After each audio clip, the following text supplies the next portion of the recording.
All right, let's get cooking. Welcome to a latest edition of Chin Check Sports Radio. I'm your host, JD. I want to thank you all for taking the time out to listen to our program. And as always, we welcome any suggestions, feedbacks, comments, and criticisms, which improves the quality of our program, which ultimately improves your listening experience. We have a lot to cover on this particular broadcast, so let's go ahead and jump right into it. Sad news out of the world of professional boxing, and I covered this on the last broadcast about boxer Patrick Day. Succumbed to his injury sustained in the ring last night. 22 total fights, 17 wins, 4 losses, and 1 draw. To Patrick Day and his family, you all have my deepest condolences, and I only hope that through time may heal all your wounds. I know the pain will never go away, but I just hope that you'll be able to find some peace and closure. We thank you for his presence here and his willingness to get into the ring. And it's a shame that it's one of those tragedies about professional boxing where, yes, anytime you step into that ring, you do run the risk of potentially dying in the ring or dying because of injuries sustained in the ring. So it's definitely a sad day in the world of boxing to have someone die as a result of the injuries. I explained everything what happened to him on the last broadcast, so no need to revisit that. So I just want to say you rest in power, Patrick Day, and you'll never be forgotten. Other news in the world of boxing, and I talked about this again on the last broadcast, so I might as well name this broadcast Part 2. Errol Spence, luckily, is going to be okay from his horrific car accident when he was ejected from the vehicle in suburban Dallas, and turns out he was driving while under the influence. Now, it's sad, and I understand he's a young guy and people make mistakes, and he's not the first person who has a DUI, and he's not going to be the last person, unfortunately, that gets a DUI.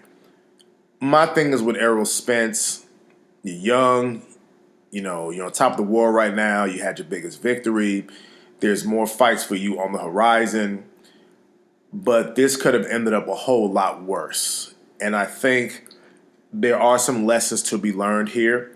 Obviously, the most important thing is don't drink while intoxicated.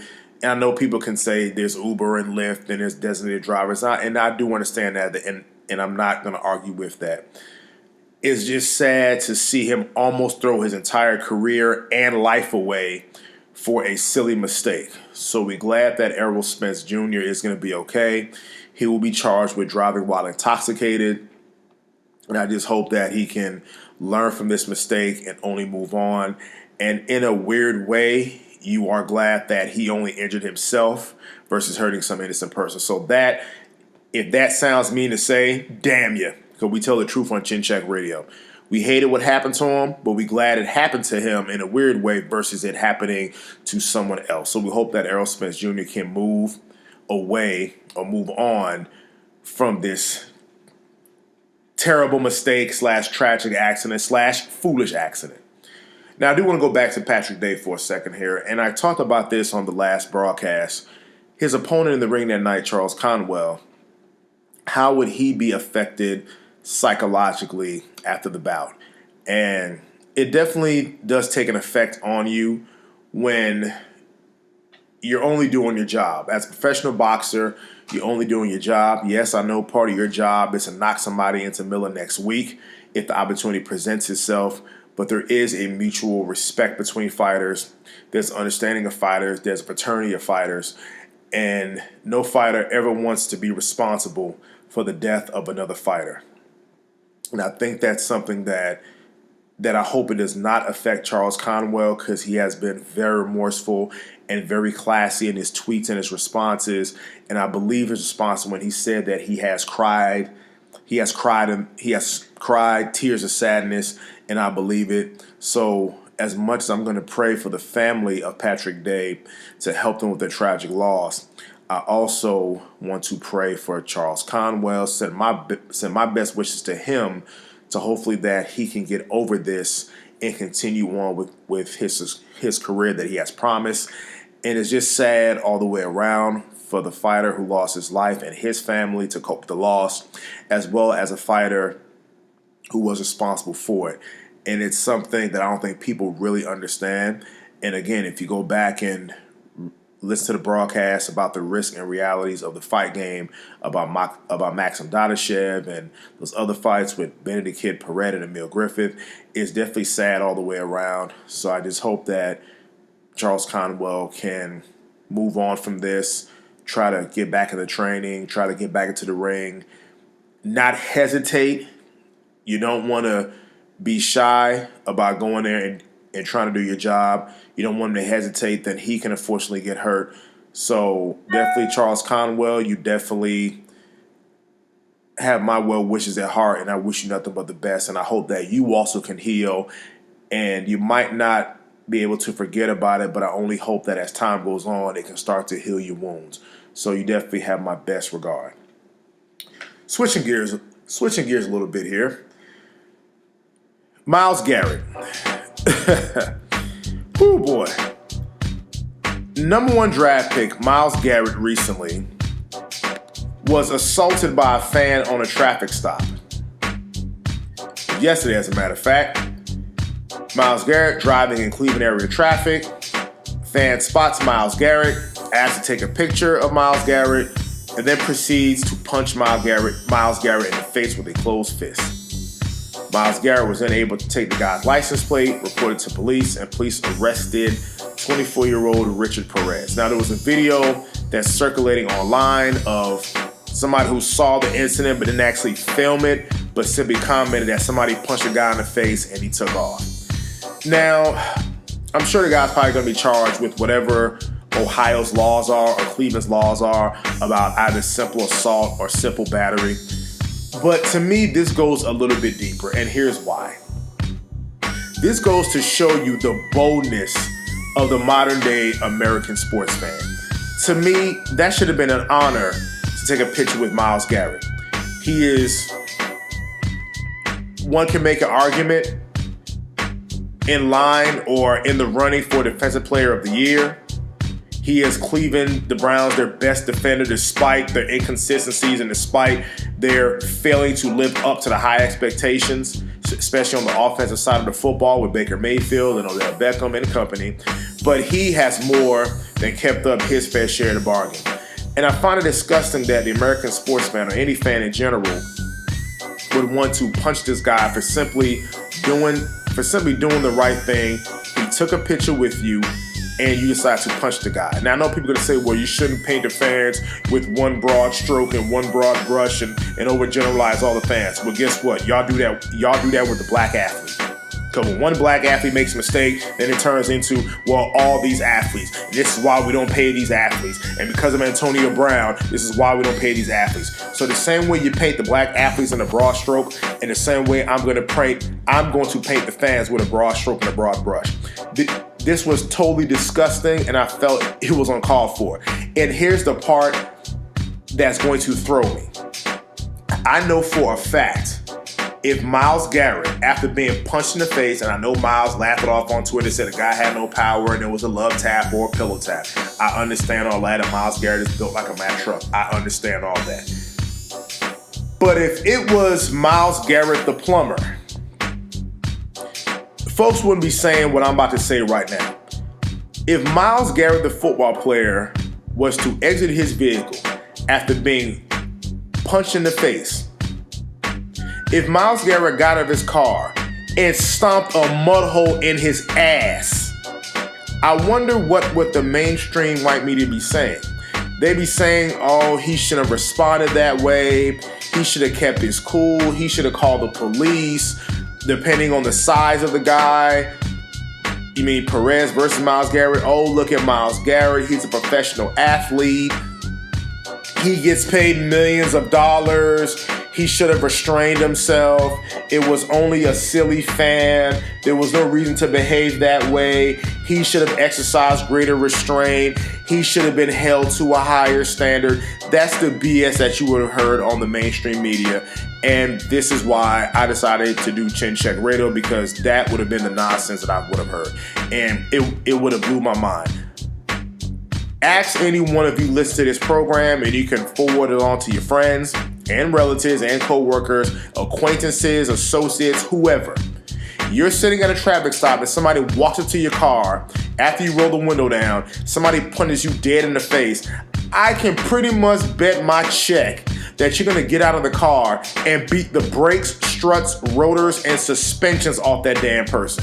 So to be that bold to assault this man after doing the right thing, rolling up, which is what we ask and require of our athletes, because he's not on the football field. He's on his own personal time, doing what it is that he's doing, rolls the window down to take a picture. Now, if athletes refuse to roll their windows down and they don't want to take a picture with the fans because they can say, well, look, Myles Garrett did it and he was assaulted, then it'll turn into all these athletes are entitled, they get paid millions of dollars, my ticket prices pay your salary, and all this nonsense. So this is why at Chin Check Radio, we are definitely pro-athletes, and we're going to speak out against these fans.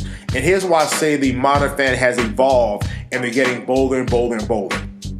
I kept saying years ago that these fans can say whatever they want to say to these black athletes, including racial slurs, to throw them off their game because they bought a ticket to the stadium. So they can sit behind a professional athlete, insult his family, insult his children, use racial slurs, but because I paid for a ticket, I'm able to say what I want to say. So people accepted that because the fans, they're the ones who, you know, they bring home the prices, and they're the ones who attend the games, and it's about the fans experience. So we accepted that. Then in Detroit, fans decided to throw stuff at the players on the basketball court. Basketball player runs to the stands, cracks open a can of whip ass. Two of them run into the stands, they crack open a can of whip ass.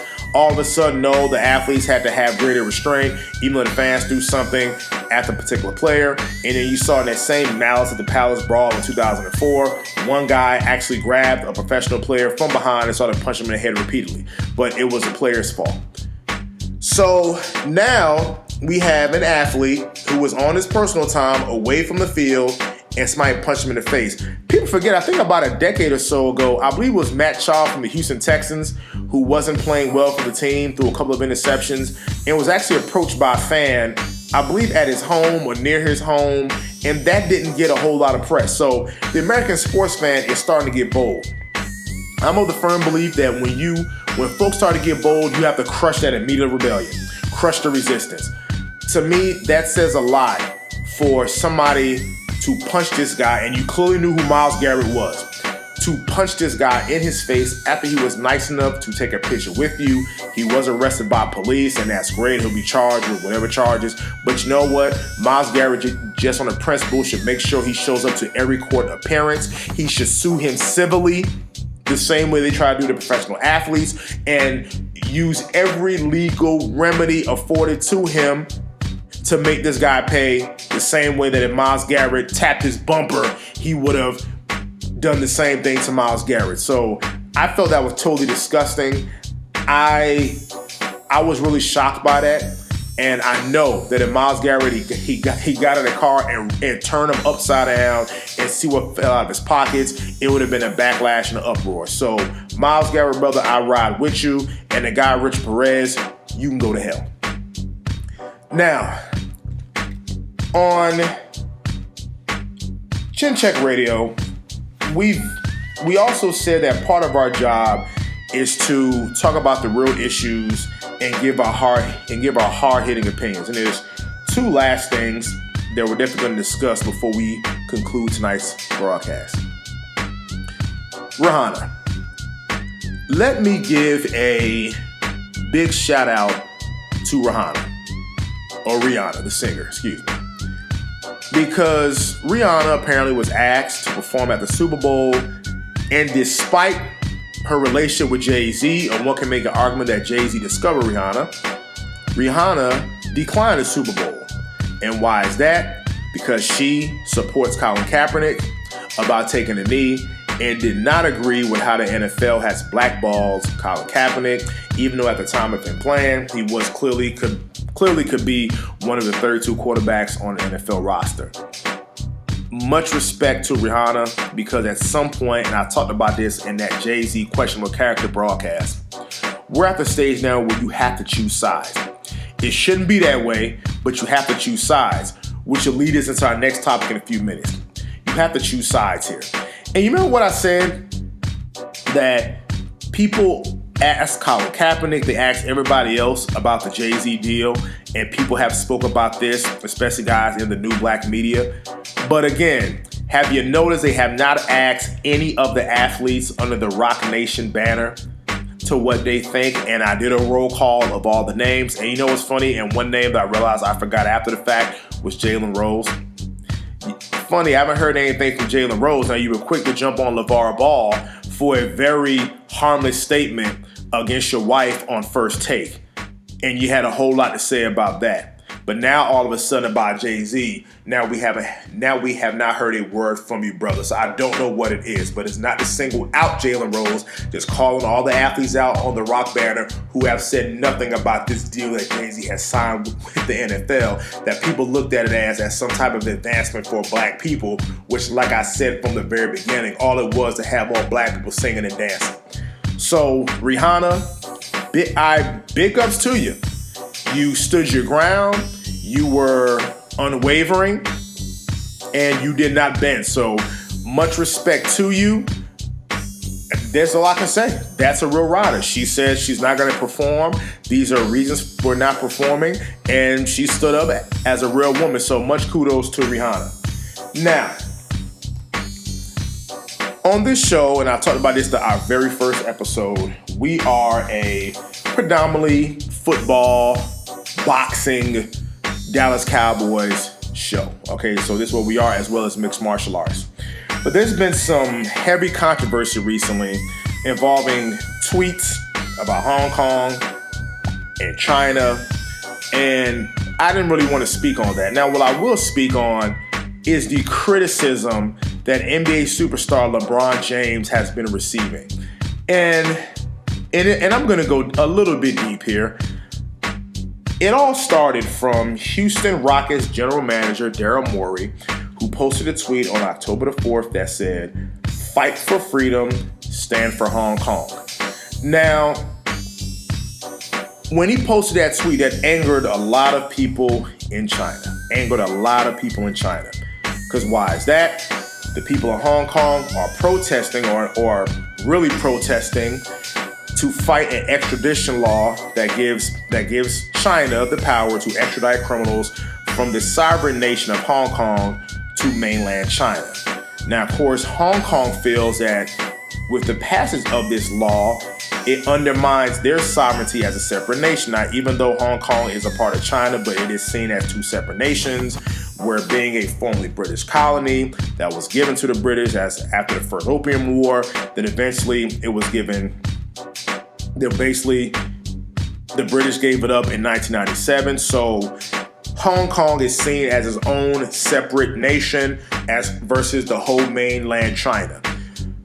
China is a communist country. The government controls your internet, it controls your publication, it controls your TV, versus you have your pro-democracy in Hong Kong.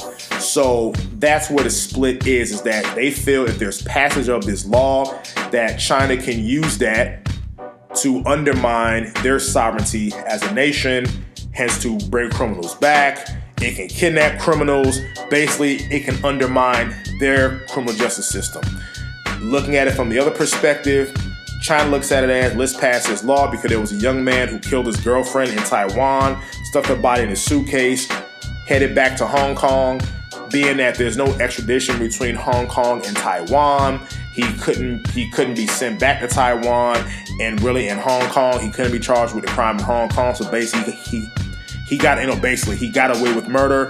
But the fact that he used the dead girlfriend's stolen credit card, he got, I believe, 29 months in prison for that, but versus the life sentence or execution for the murder of his girlfriend. However, Taiwan said, even with the deal, they don't want to be associated with mainland China. So some folks can say that that's a moot point, but that's an argument that where the Chinese is coming from about the passage of this new extradition law. Now, so Daryl Morey makes this statement. Now, the NBA in China, the NBA is a global league.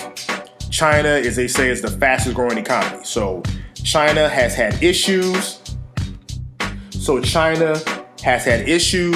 With what Daryl Morey said. I'm talking about it has reached backlash where the man can lose his job. So, of course, China refused to broadcast Houston Rockets games. They're trying to end partnerships because why is that? The bottom line, it's about money. The NBA does not want to lose its global money. They don't want to lose a global partner in China. Yao Ming, the most famous Chinese basketball player, of course, he was drafted by the Houston Rockets, so that's why the Rockets want Chinese TV. So this is something that has really, really sparked political outrage. So you have people calling for Daryl Morey's job. I mean, the man makes a statement about a foreign nation, but loses his job here in America. But it is what it is. So he makes his comments. There's backlash. He supported Hong Kong, which is what pissed off the Chinese. Okay. So, of course, they asked the biggest superstar while on a preseason tour in China, LeBron James. LeBron James says, quote, "I'm not here to judge how the league handled the situation," James told reporters in Los Angeles Monday night. "I just think that when you're misinformed or you're not educated about something, and I'm just talking about the tweet itself, you never know the ramifications that can happen. We all see what that did, not only did for our league, but for all of us in America, for people in China as well. Sometimes you have to think through the things that you say that may cause harm not only for yourself, but for the majority of people. I think that's just a prime example of that."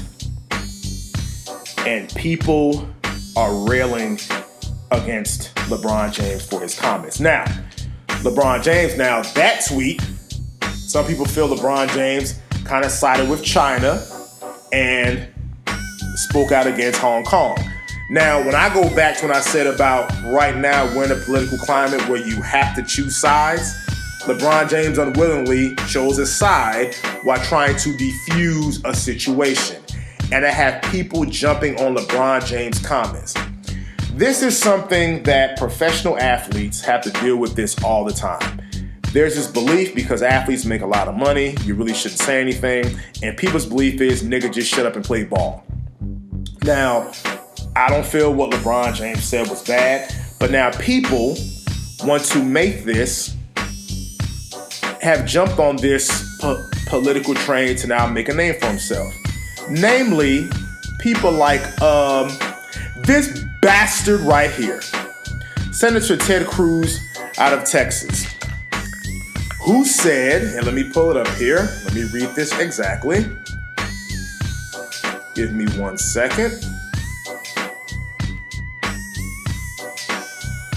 Ted Cruz says that LeBron James was shamelessly sucking up to tyrants and murderers.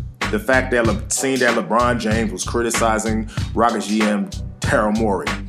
LeBron James, he's a hell of a player, but it sure seems his comments were more interested in money and making bucks, and I get it.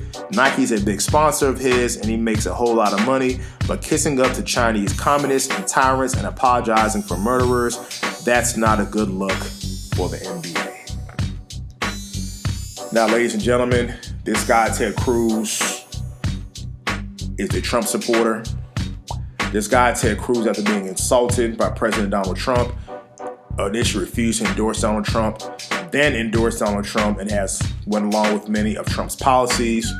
And we all know that, speaking of dealing with murderers and tyrants, that Trump has had relationships with Russian President Vladimir Putin and North Korean dictator Kim Jong.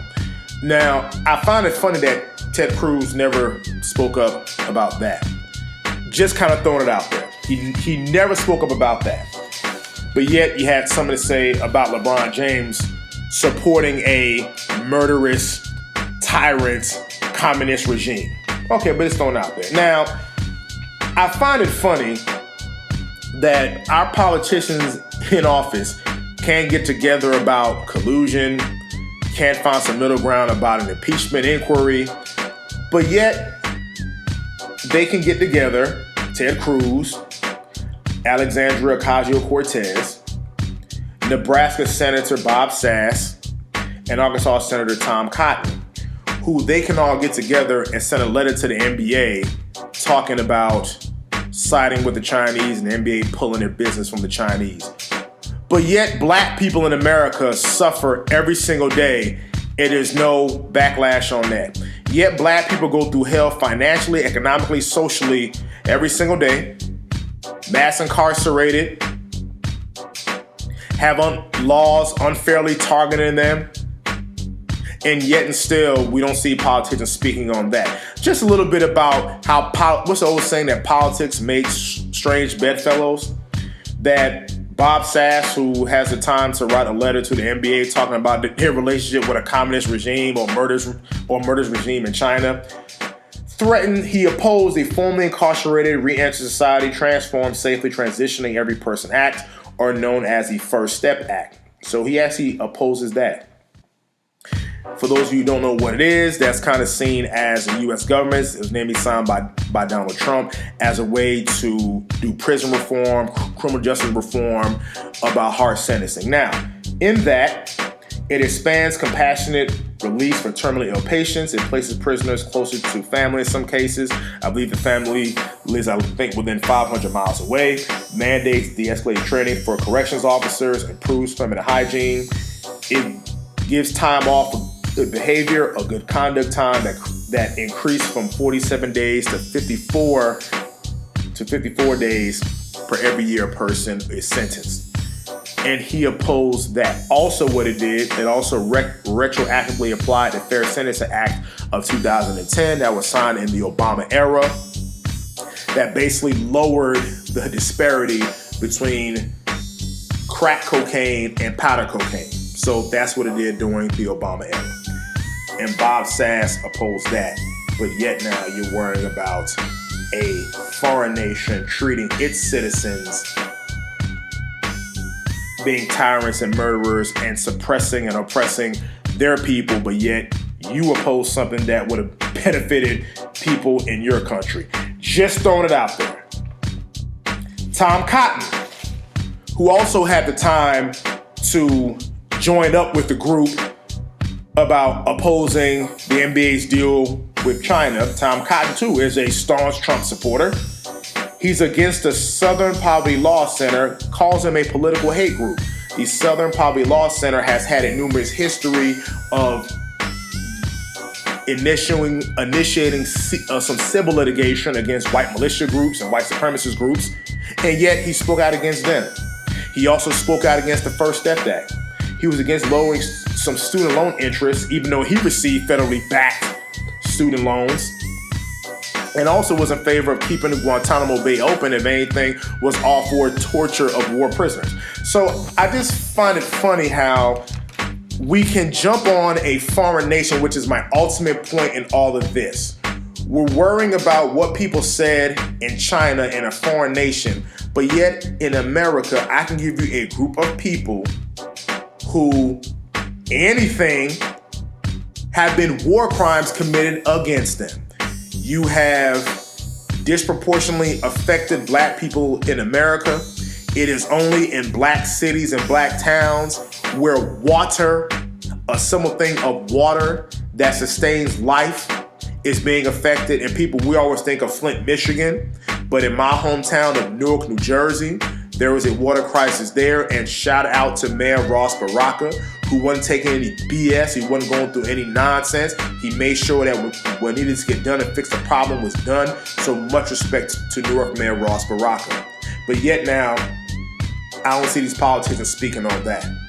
We have ways to try to reduce all this mandatory sentencing, and we have the same people now who can speak on the NBA's deal with China, yet now opposes First Step. The same people, when we're talking about the worst atrocity in human history called slavery, and when black people were getting on code and talking about reparations that is due to us, now all of a sudden nobody knows anything about that. All of a sudden that wasn't a brutal regime. Yeah, it was sad, but to hell with that, and now let's get over it. So if LeBron James spoke up, we had every right to speak up because he was asked a question, and that's what he said. But again, the mainstream media and fans in general, and I'm going to say this, white America, their belief is niggas shut up and play ball. We don't ask you to say anything. And that man is a grown man. He's entitled to his opinion, and it is what it is. Because you see, nobody had an issue when LeBron James, matter of fact, did anybody speak up when LeBron James was wearing this shirt, talking about what black people have to go through in America? I didn't see any backlash about that. I didn't see Ted Cruz speaking up on that. So these are some of the things why I created Chin Check Radio, because it really infuriates me to when I hear this stuff and people run with it. So if the man said we had to say, they asked a man, he is the biggest player in the world, the best player in the world, a global icon, that's what he said.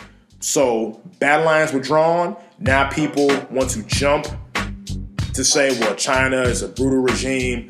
Well, one can make an argument that this nation we live in can be a brutal regime as well, where people have been executed unjustly. People have been held as political prisoners unjustly. Rights have been violated that actually violates the Constitution, and people have done it in the name of safety. For instance, after 9/11, people were being put in jail for simply being called a potential terrorist, being thrown in jail without any probable cause, which violates the Fourth Amendment. They were sitting in jail for long periods of time. That whole thing right against the right to a speedy trial and giving no bail, excessive and cruel and unusual punishment. So we're not going to try to talk about to say, well, you should end your partnership with China because of human rights violations. Well, I can give you enough human rights violations here in America. If you want to tell me that slavery is old and nobody here benefited from that, okay, well, let's go back to Hurricane Katrina back in 2005 when I got black people floating down the damn street. So, and then what also people didn't read was back in New Orleans, and that's a major American city, where the people in New Orleans asked for X amount of money to reinforce those levees, and guess what ended up happening? They only got half the money that was needed to reinforce levees, and we all know what happened. And yet people were sitting outside the Superdome almost days without water while they're having meetings. So we're not going to sit here and try to push the agenda that the NBA is doing business with a murderous tyrant regime, but yet now we have people in the White House who support tyrants and murderers, and in Russia where you can imprison reporters, jail reporters, same thing in North Korea, but yet now you want to criticize LeBron James, but you say nothing about your president. And yes, Ted Cruz, I'm talking to you. Yes, Tom Cotton, I'm talking to you. So I just find that funny that the hypocrisy, I need my deodorizer for the hypocrisy. But anyway, this is Chin Check Radio. Until the next time, signing off.